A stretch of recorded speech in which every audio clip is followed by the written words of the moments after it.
Mr. Donskis. Yes, thank you. Of course, I would like to thank the rapporteur for the report and many wonderful things that I could associate with it. And we are very happy that many of our suggestions regarding compromise amendments were taken on board by the rapporteur in a very collegial manner. And I will be suggesting that my group support the compromises.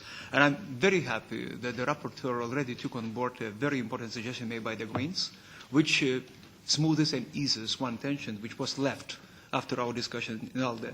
However, there are two red lines for ALDE, my group, in this report, namely Amendments 57 and 58.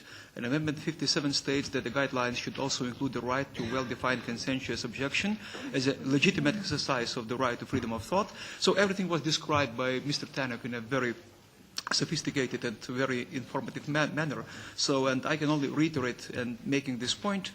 This may imply the refusal of the right to have an abortion. The ALDE group cannot support the adoption of such a text. And Amendment 58 states that a person should be at liberty to refuse provision of certain services or treatment, or to undergo certain procedures or treatment which are conflicting with his or her beliefs.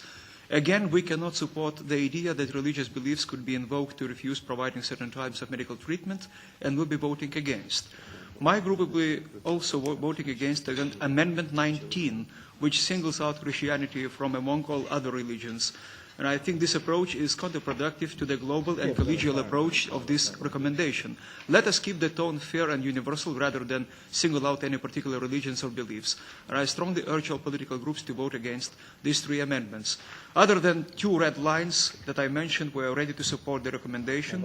And I would like to thank again the rapporteur for her difficult and very successful job. Thank you. Further colleagues or shadows?